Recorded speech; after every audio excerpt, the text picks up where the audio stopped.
Hey guys, thanks for taking the time to come down and have a listen. Really appreciate your time. So I wanted to talk about, I think, one of the key things that every startup in this region has a focus around, which is going global and how to expand. Now, you just had some really great presentations. I thought Robert's presentation there was really good. It hits the key points about things. I'm going to take you through some examples as well about what to do and how to do it. So a bit of background about myself. I've been involved in some very big companies, including Spotify. When I joined the board of Spotify, Spotify was just in Sweden. And we watched it as it expanded out across different markets and how it went into different markets. And then the similar type of thing with another couple of companies I've involved in, Sumly, which also expanded very well, Siri, which was a very interesting acquisition from Apple, and plenty of others. So obviously you know who these guys are. One of my favorite companies in the world, and Target, I've known since the Skype days, because it's TransferWise. Now, TransferWise is now obviously Europe's first $1 billion financial tech company. And you saw there in the presentation from Robert about how TransferWise has scaled. But the real key is what they've done is they've done this. They've stripped off in front of banks. They've turned New York into blue. They've run around in freezing weather in New York in their underpants. And they've really pulled off some incredible stunts that make people think about TransferWise. And that's what you're looking for. You're looking for people that can actually drive very strong message to their customers. Now, the thing I like about TransferWise especially is it's consumer-orientated. I predominantly do consumer-orientated startups. I don't do that much B2B. I much prefer consumer startups.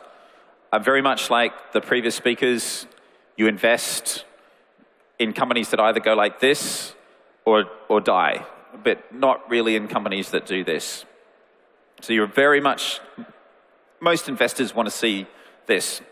If we since I started our new fund 15 months ago, we've made 46 investments around the world, 46 investments in the US, Asia, and Europe. And we predominantly invest in companies that are going to go like this. So in order to do that, which is what really excites somebody, a big story, we need to see a few things. And what we like about TransferWise is that TransferWise terrifies the banks. It really scares a huge group of people. And seeing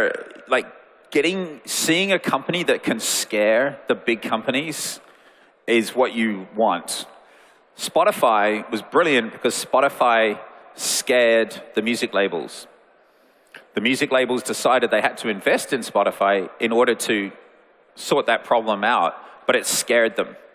TransferWise scares the banks. Uber works beautifully because it scares all of the taxi companies in the world. And so investors love it because they realize that consumers get so into Uber, so into Spotify, so into TransferWise, that this company is going to scare all of the incumbents, and it's going to get them really worried.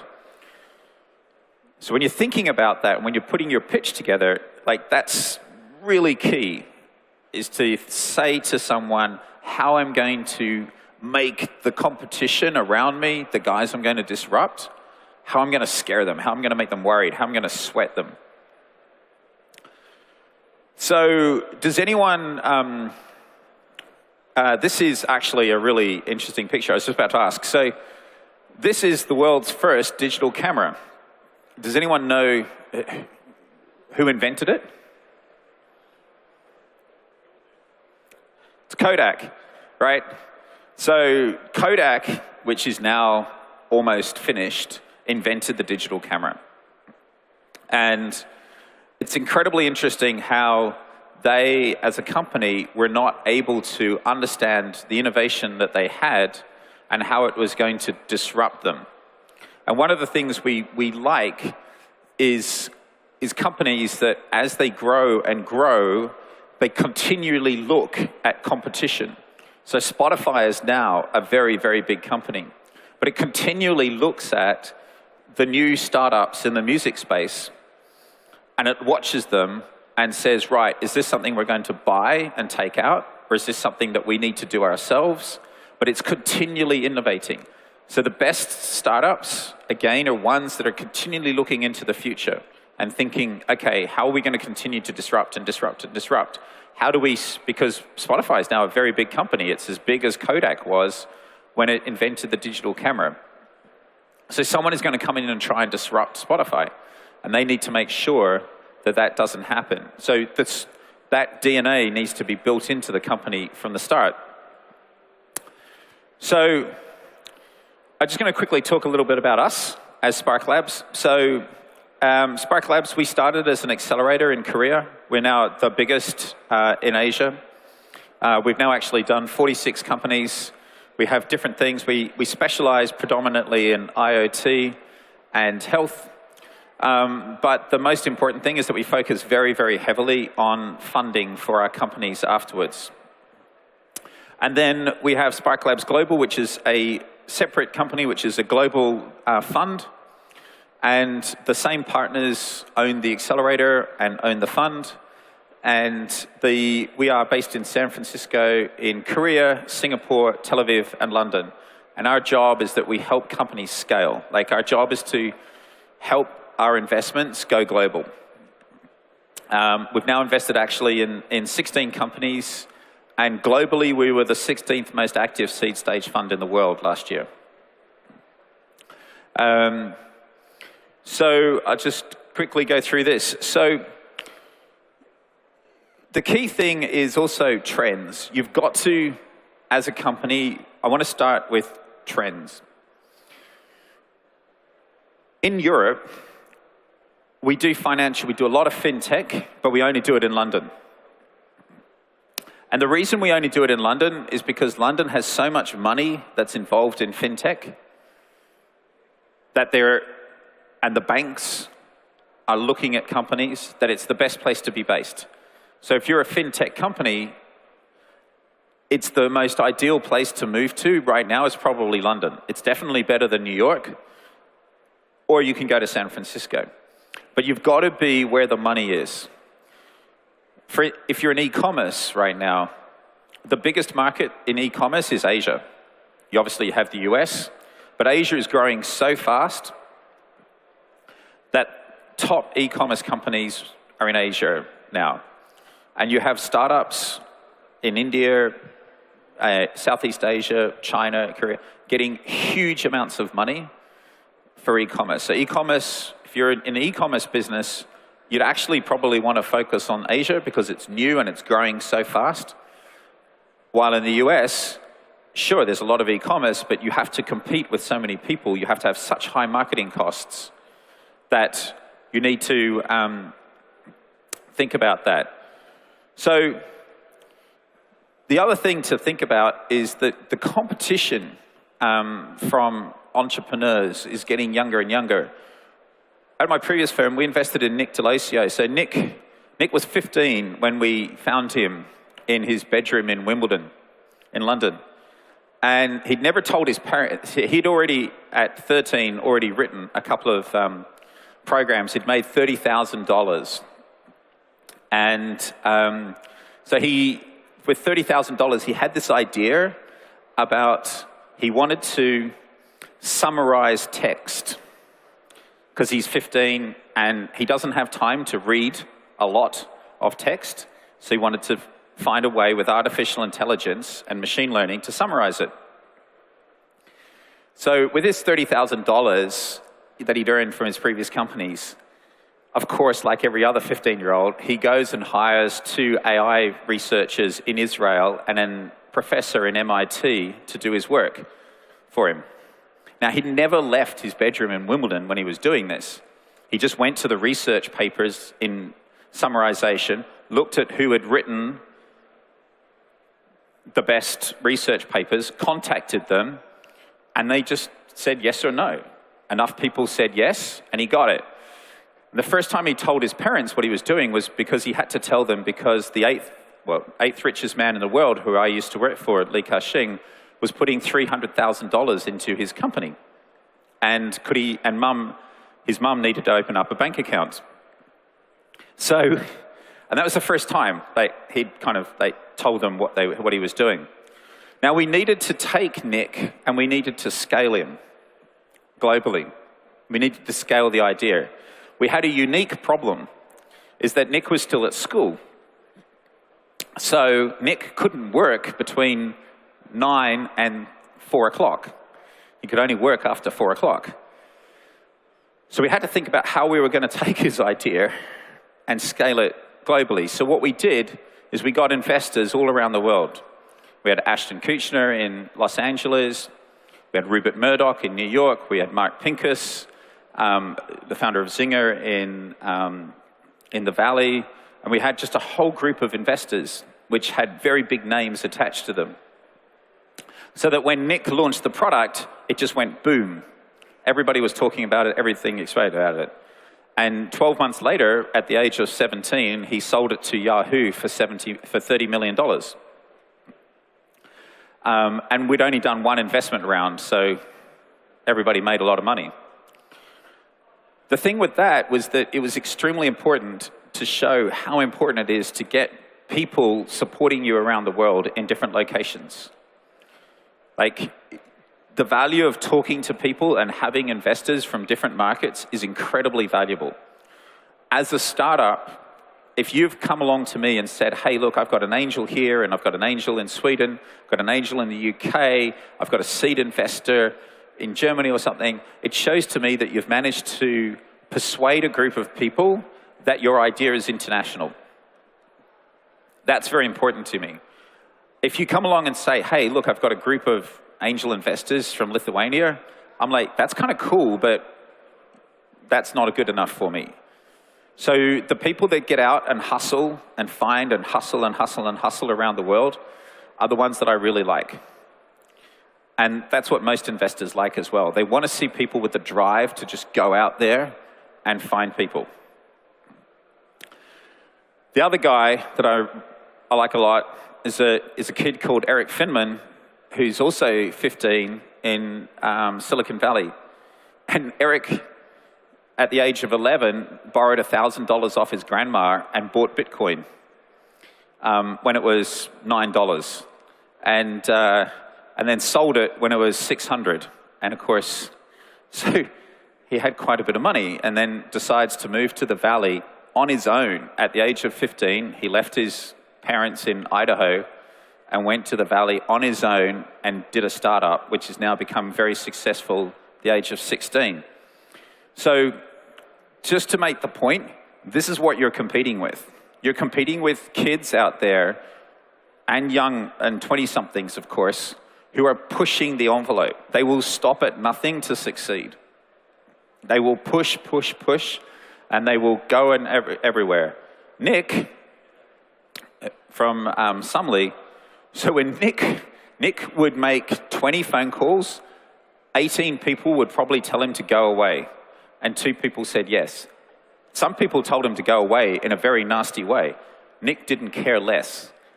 He just, fine, whatever, I'll call the next guy. You got to hustle. You've really got to hustle.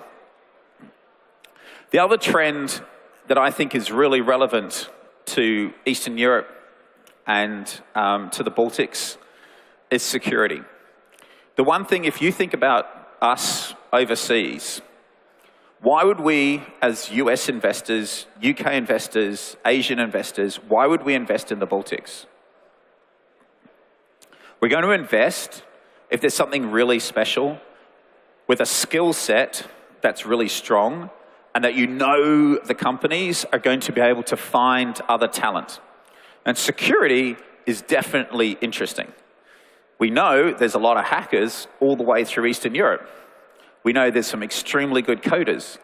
We know those hackers are extremely good at breaking security systems all around the world. So there's a lot of chat amongst investors around the world about Eastern Europe and its security skills.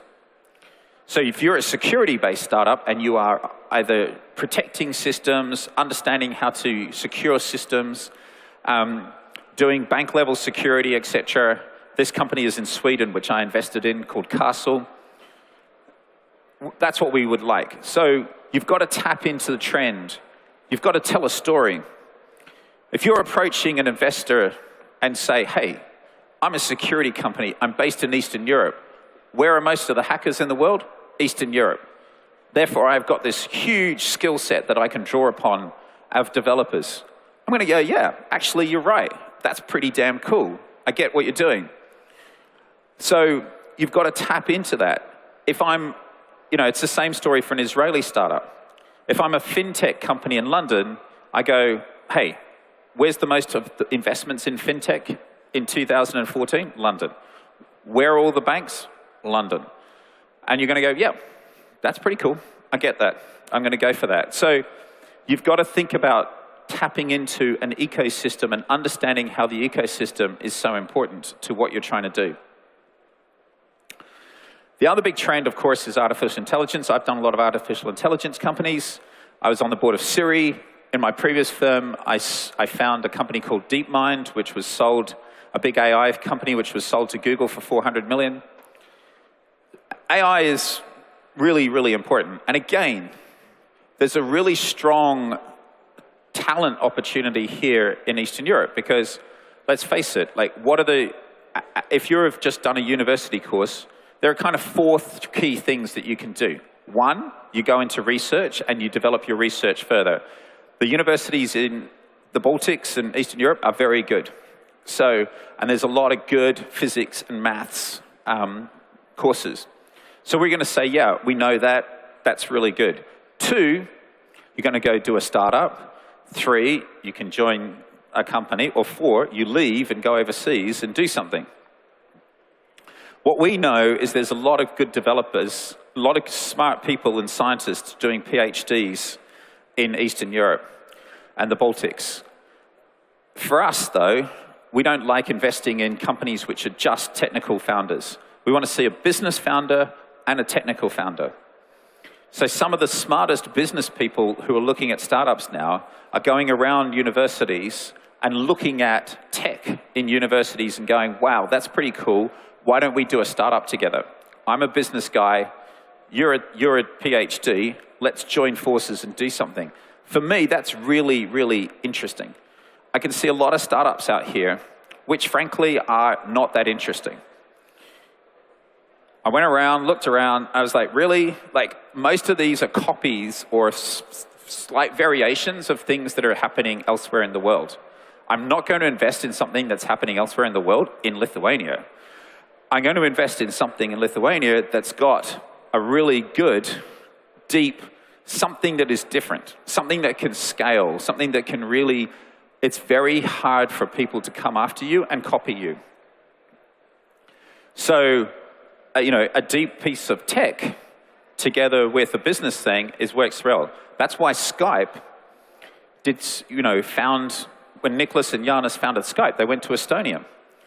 And they went to Estonia because there's all these great talent down here, which was low cost and really smart. And they basically built their system using Estonians. But Skype is like so hard to copy, it basically is still the default peer-to-peer network in the world, many, many years after it was started. That's what we're looking for. We're looking for something like that, which has a really key strength to it. So as I said, DeepMind, the thing about DeepMind, which is really interesting, is that DeepMind was a combination of some really good people. One, a really smart PhD. Two, a very, very smart developer. And three, the third founder, was a kid who at the age of 11 was thrown out of his school for selling sweets to the other kids in the school and getting all the other kids to sell the sweets for him. which I thought, actually, he should have got a degree for, let alone get thrown out. He never went to university, ended up becoming a business, but very focused. So he was the hustler, and it allowed the other guys to go and develop the product. So as a company, it's extremely important that we look at the founder mix. It's very rare that we like companies that have just a technical co-founders. Neither do we like companies that are just business co-founders. It's got to have a mix to it. But AI is really, really developing. It's very, very clever. What I think I would like to see in Lithuania and the Baltics is more and more of the smart people that are in research institutions and universities being brought out to start businesses with smart business people who are funding them or developing them with them. But AI is a big trend. And the thing about AI or data analytics or security is that usually the technical solution is quite hard to duplicate. It's hard to copy. So if you're thinking about when you're coming along and pitching it to an investor overseas, that's a very interesting thing for us. The second trend that we really like and we invest a lot in is Internet of Things. Now, we don't do wearables. We don't do watches and things like that because when I saw the Pebble and all those other watches in the early days, I was like, that's really cool, but Apple is going to crush you. So we're not going to do it, which happened, basically. It's incredibly difficult for a startup in that space to survive. What's very interesting is companies that are working in the software, managing the Internet of Things, looking at data and analyzing data, so they're software connectors. That's extremely interesting to us. But if you come along to us and say you've got a ring or a watch or something, you know, I'm just going to go find somebody else. What people like in the Internet of Things, and what we like a lot, we like dumb things which become smart and generate lots of data and order things. So I'm going to give you some examples of stuff that we've invested in, which for me is like the perfect Internet of Things space. So this is a smart pet feeder called Petnet, which is based in Los Angeles. So Petnet has now sold 150,000 of these things. And what you do is you put the feed, the dog food or the cat food up the top with some water, and it will measure the food down automatically to the pet. So you walk away, you're away on holiday or anything, and the pet is getting fed on a regular basis. You don't have to overfeed the bowl. Now, the cool thing about this is that twice or 3 times a day, you get a little signal on your phone, like a little Tamagotchi, telling you that your pet has eaten its food. The second thing that's really cool is that 76% of the people that have bought these units have turned on the automatic ordering system for the cat food or the dog food. Because when you buy the bag and you put it into the machine is obviously calculating how much is left in the bag. So when the bag is almost empty, it automatically orders in a new bag. So the company is now making, so it sells the units for $150. It makes a really good margin on that, but it makes even more money on the ordering system for the food. It also makes money on the marketplace because when you're looking at the little phone to tell you that your cat or dog has just eaten, immediately it's telling you other things that you might want to buy for it.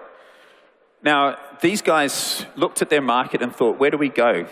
Which market do we target? And they really were very smart in the way they targeted. They targeted Los Angeles, San Francisco, New York, which are kind of cities full of very neurotic people who are very concerned about their pets, probably more so than their children.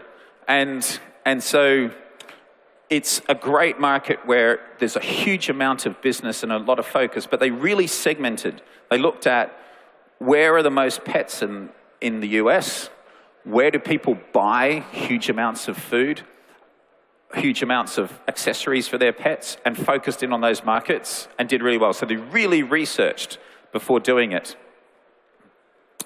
And so now they have the smart feeder, which takes the guesswork out of feeding your pet. So their app is brilliant. Remote feeding, automated schedules, alerts and notifications, feeding insights. They tell you whether your pet is eating properly or not. People love this stuff. They lap it up. So it's not just a box. It's not just a box, which is a smart feeder. It's everything around it. They're telling you what your pet's doing and how it's behaving and what's interesting. And here's this new article and here's this feed.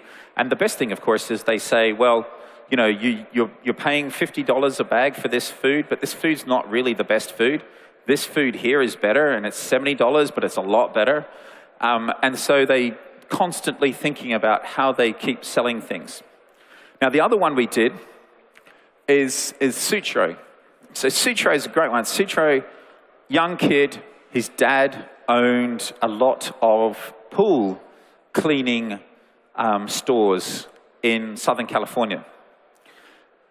He went to MIT, and he was thinking about one of the biggest problems in managing pools is that the chemicals, it's very complex to get the chemicals right to keep the pool clean. And if you get the chemicals wrong, you've got to call the pool cleaner in, or you've got to drain the pool and start that again. Now, in Southern California, it's not that cool anymore to drain your pool. There's no water left. So it's quite expensive to go and get the pool guy in. So he's built a little device which sits in the pool and is measuring the chemicals and the pH analysis of the pool, and is then basically telling you exactly what you need to put into the pool. Now, the cool thing, again, is that when the chemicals are finished, it automatically orders in new chemicals. So you can see kind of where we're going with this. Same thing with Woo, which was a device which you put onto a snowboard or a board, basically is telling you how high you jump, G-force, whole bunch of new data, which is really interesting to people who are in extreme sports. And then one of my all-time favorites is the BrewBot, which is a smart brewing machine. So these guys started to raise, they're based in Ireland, of course, and Texas, and they basically decided to, they built this machine, which basically, if you've ever brewed beer and spirits, and I know quite a lot of you probably have, is that it's a complicated process to get right. This makes it completely automatic. It's controlled off an iPad, and it's basically controlling in the brewing machine, it's controlling every part of the process. The thing about it is it gets the process so accurate is that you can send the recipe to another BrewBot, and that BrewBot can make the beer exactly the same as the previous one. So for a lot of people, that's incredibly interesting. For microbreweries, that's very interesting. For big breweries, that's interesting, because the whole process takes away the problem of shipping bottles. With this, you don't need to ship any bottles, you don't need to ship casks, you don't need to ship kegs. Everything can be done on site in different locations around the world. So these guys have a system that's very difficult to copy. It's taken them about 2 years to develop. So they raised their first round, and they thought, yeah, we'll raise like $500,000. They ended up raising $2 million because there was so much interest in it. And the round just went like this, because there was so much interest that it just went boom, boom, boom, boom, bam, done. Those are the things that get investors excited, because they know it's very, very disruptive and it's very difficult to copy. The problem I have with a lot of startups out there is they're not disruptive enough. They're too easy to copy, or they're copies of things.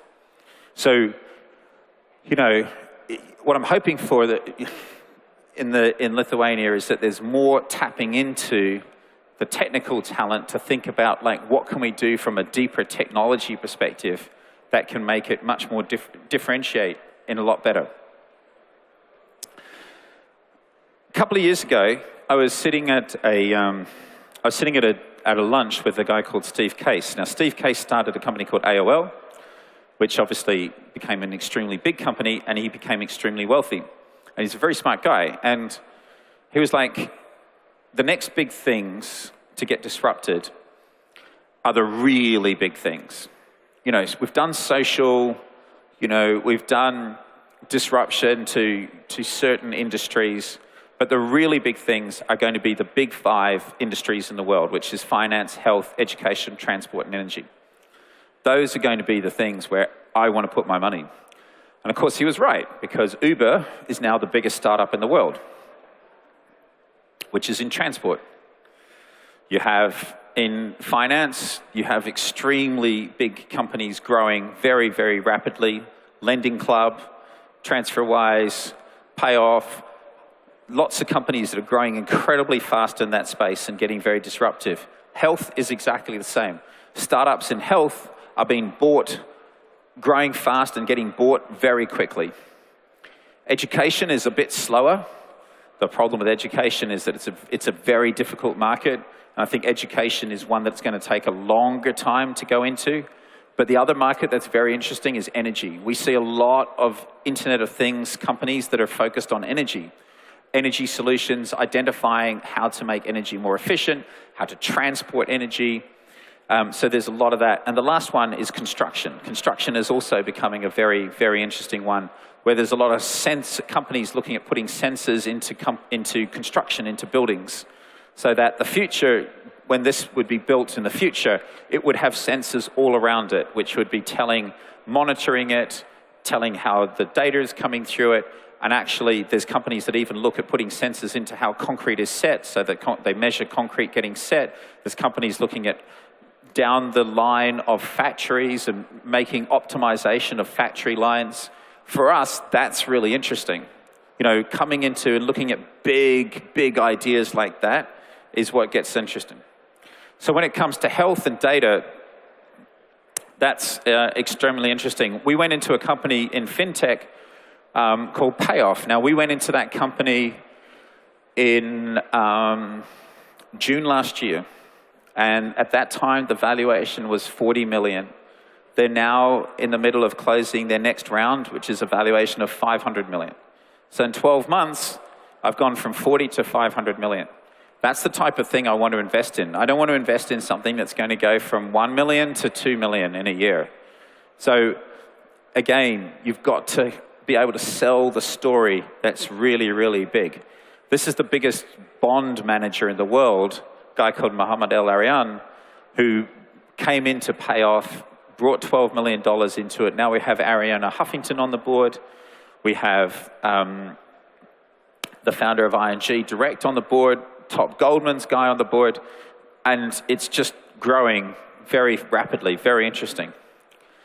The other thing we like a lot is health. We're an investor in LifeSum up in Sweden. We do a lot of Swedish companies. And LifeSum is looking at data. So they started as a calorie counter, but now they look at right across the whole of the market, and they start to take in data from how you're training, how you're eating, your wellness. They take in your watch data. They take in your, they could take in brain data in the future. The nice thing about LifeSum is it's not linked to one thing. It can be whatever the health market is, because it's talking about the summarization of your life and how to understand that. For us, that's a really good pitch, because you can see that that can scale. It can scale very quickly, and it can adapt. Whatever is cool in the health market, it can adapt to it. So we like that very much as well. Same thing with a company called Iodine. So Iodine's based in San Francisco, and it's about data analysis. So they went out and analyzed hundreds and thousands of people in the US about how they use medicine and how they take medicine. And now you can go onto this site and you can type in a medicine, and it's telling you how other people have it, how other people consume it, whether they like it or not, whether it's the side effects. But it's told to you by people who are using it, not by the drug company and not by the doctor. People love that because it's basically crowdsourced of information. Now, a really good thing would be to do something like this in here, because you could basically go out, talk to how people are using medicine throughout Europe, and start to analyze the data and make sense of the data. And you're going to get a lot of drug companies in Europe thinking about that and wanting to talk to you. You'd have the skill set here of data analytics and software guys, but they're tackling a really big problem. So that's, the type of thing we like to do. We also put a lot of money into the Barclays TechStars accelerator in London, which is a FinTech accelerator. Now, Barclays has got companies, the Barclays TechStars accelerator has got companies coming from all around the world into it. And the reason they're doing that is because they really focus very heavily on connecting people. I really like TechStars as a accelerator program because they have such a wide network of people to support that they can support in all the different markets. So, like one of the key things for me to suggest to a Lithuanian startup would be, okay, do a program here and start to get your product market fit sorted, but then apply for an accelerator in the UK or the US and go there as early as possible via the accelerator. And especially like a top one like TechStars, you just cannot go wrong. It's absolutely the best way to scale. When you're an early stage company, you should be thinking about one of the easiest ways to do this is to get into a really top program in the US or the UK, but preferably obviously the US, and focusing on that. The other thing you should do is also think about Asia. It's extremely difficult to go to the US without funding. If you don't have a lot of money, it's difficult to tackle the US market. So if you're a young startup, you should and you want to go to the US, get into the US as early as possible. I think, Robert he was speaking beforehand, he was saying, like, keep your tech team here. Absolutely keep your tech team here. Totally right. But definitely the founders, or at least one of the founders, should be in the US as early as possible and apply for one of the accelerator programs. Go through accelerator program. You will make the best network connection you could possibly make in a very fast time if you get in. Same thing for Asia. You should definitely think about Asia. Asia is growing so rapidly. There are 3 hubs in Asia, which are the biggest hubs. That's Korea, China, particularly, obviously, depending on what you do. If you're in hardware, you're in the south in Shenzhen, and if you're in software, you're in Beijing or Shanghai, and Singapore, which is very much the hub for Southeast Asia. And Southeast Asia is just exploding. You have Indonesia, Vietnam, Burma, Thailand, Philippines, massive, massive populations. You know where the market for the most tweets per month is? In the world, per population, is Indonesia. The market for the most video views online per population in the world is Vietnam. So you're not going to think about, when you just look at these stats of how they're growing so rapidly, and you think, wow, like these are incredibly rapidly developing markets. If you're in mobile, you really need to think about the Southeast Asian market. China is more difficult. It's much harder to get into China. But Southeast Asia is absolutely incredibly innovative, very easy to deal with, early stage, and sometimes it's better to go there than thinking about going into the US first. So I just wanted to wrap it up with just some thoughts, and then I wanted to just open up for some questions and talk to you guys. So, the key thing is really, really focus on trying to have like a big idea and a good, strong technical underpinning to what you're trying to do. I think it's really critical.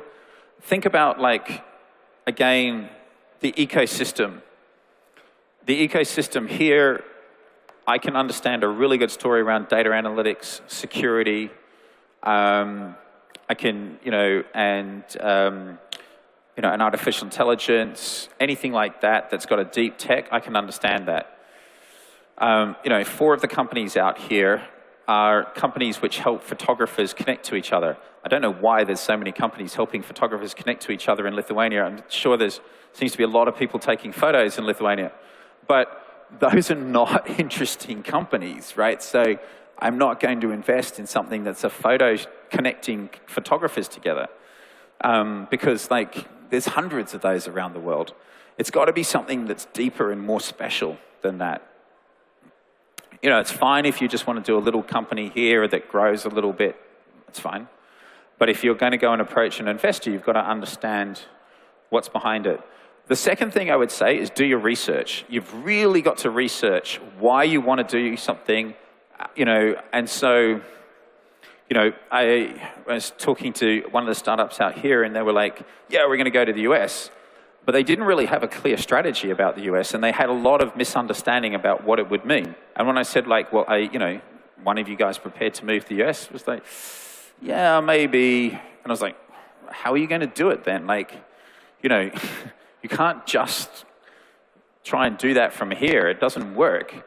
So it's quite critical that you really research about what you're going to do and why you're going to do it. And the third one is really try and get into one of those accelerator programs as early as possible. It's really critical. The network that you get from TechStars in the US or Sparklabs in Asia is huge. And it really does make a very big difference to you as a company. That's pretty much it. I've talked for way too long. So, any questions?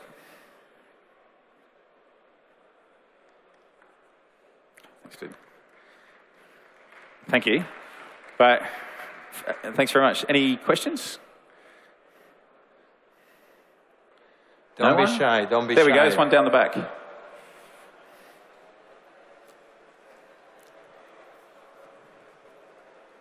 Hi. Hello there. Why would you think it is harder to tackle the education system and to make it the information technology right now? I think you've got to decide what you want to do. If you're going to parents, that's good. So I've invested in companies which, in the education sector, are targeting coding, like learn to code. Because parents are really stressed about that. The schools don't do very good learn to code programs. The parents know that they need to do learn to code programs, and the kids are relatively interested in it. So it's quite a nice circle of things where the parents will pay because they don't know how to code. They can do maths and they can do science and they can help their kids that way. They probably cannot help them on coding, and they're stressed and they know that the kids probably need coding skills. So I like those type of companies because they're targeting the fear factor. Again, they're like, the parents are scared, right? So you can make scared parents pay a lot of money for things, right? I know. So that's a really good thing because you're not having to tackle the schools themselves. If you're going to the schools themselves, it's really difficult market. So the second type of segment in education that's good is obviously adult education, so lynda.com, videos, training, etc. like that. So I think the training market, corporate training, and adult education training is really good.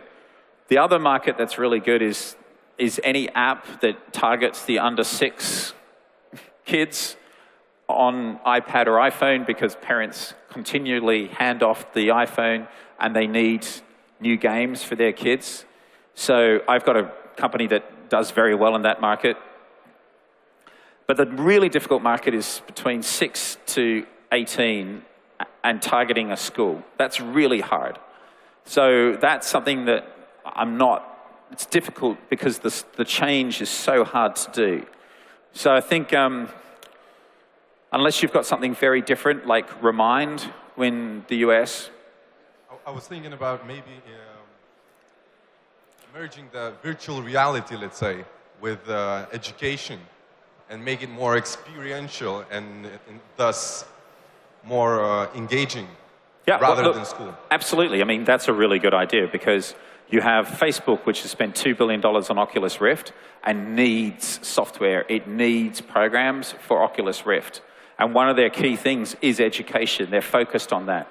So that's brilliant because you're like, there's a need from a very big company which is hungrily looking for different things to help its education development of Oculus Rift. So, and there's Microsoft and everybody else doing virtual reality as well. So that's a great, really good thing to do. Yeah. Thank you. It was very interesting. You mentioned, you were talking about FinTech market, that it is one of the most very attractive market in the future. What is your opinion about peer-to-peer market? Do you share the same opinion that, well, there are some analysts who are saying that this market basically is dead from perspective that structural big investors are coming into it, and then, well, private individuals, are pushed away from that more and more. What are your thoughts about future of this market, peer-to-peer market, peer-to-peer lending market? Thank you. Yeah, I mean, I think, so we've just invested in a peer-to-peer lending company in Vietnam because early stage, it's growing very fast. Peer-to-peer lending in the US, though, is very advanced, and there's lots of companies with lots of money. So if you're a peer-to-peer company in the US, well, maybe not so interesting. But if you're a peer-to-peer company in Eastern Europe, that's certainly interesting depending on what you're doing and what you're offering. But I think the market's still very early, and there's still a lot of space for companies in the sector. I'm not interested in crowdfunding so much. What I do like is the more peer-to-peer type of approach, like Lending Club, I think is more interesting. Then the crowdfunding segment is so overhyped and overheated from my perspective that I think it's going to take some consolidation and shaking out. But the peer-to-peer market is still definitely early stages. Thank you. Hello. Hello. Do you know any startups that do deliveries on the sidewalks? What I mean, Google does autonomous vehicle on the roads, right? Do you know anyone working on the project to do autonomous vehicle on the sidewalks, the smaller version of it? No, I don't. But look, I mean, if you're going to do something like that, which is, really could be interesting. I mean, from a transport delivery perspective, it could be really interesting. I think I would be targeting some of the new cities that are getting built in Asia, which are brand new smart cities. That type of idea could be very attractive to them, and they might want to work as a pilot with you. You need to, if you're going to do something like that, you need to find a municipality that wants to work with you on it, right? But I don't know anyone that's going to do it. But you know what I mean? Like, you've got to find someone that's going to be wanting to help you implement that. Thank you. Hello? Hello? So my question is, first, it was a very nice presentation. Thank you. My question is, we were talking only about B2C today. Any comments on B2B side? Yes, I'm not really B2B. Are you investing only in B2C? We do B2B. No, we do. I mean, we do B2B, but we do, it's, it's got to be pretty special. My problem with B2B is that B2B requires a lot more money than a B2C company. So B2B generally requires a large sales team, and it generally requires a lot of cash, and it has a longer time before it can return an exit. B2C generally can go, if it is good, it can go like this very quickly. So that's why I prefer consumer products. However, B2B, one of the fastest growing companies in the world is Slack, and Slack is a B2B company. The thing I like about Slack is that Slack sells itself. So people use Slack and they get into it, and anyone can pick it up. A small team inside a very large company can pick up Slack and start using it between themselves. And they go, this is really cool, you should do this, and you should do this, and suddenly it expands itself throughout the company. For me, if it's a B2B model, I really like things like that, where they sell themselves internally. If you're trying to sell, and you have to have a large sales team that's selling directly to corporates, it's really hard. Unless, of course, you can get a partner who can help you. But when you have a partner who's going to help you on the sales side, you've got to give them a large cut of the margin. And your margin gets reduced drastically. The thing about Slack is Slack does not need to have any partners. It doesn't need to do anything. All the money is coming directly to it. So if it's B2B, that's what I like. I like trying to cut away any partnerships in between that are going to take your money away from you. Thank you. There's another one over here. Do you see any potential disruption in public services or governments, politics, and so on? And could it be profitable anyhow for a startup?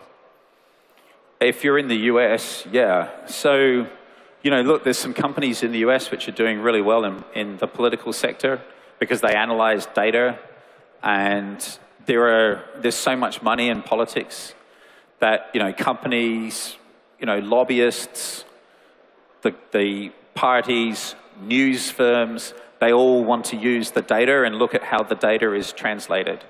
So if it's in analyzing data and analyzing how people vote or how people care or what they do, yes. But I would have to say it would need to be in a market where there's a lot of money in the sector, which is really only the US, I think. But, I mean, there's a lot of interest in it, but that's the first place for it to go, I think. Any other questions? That's it? Cool. Well, I'll let you go 8 minutes early. Thanks very much for being here. I'll give you 8 minutes off your schedule for sticking around and listening to this. So thanks again. Thank you very much. Thank you very much.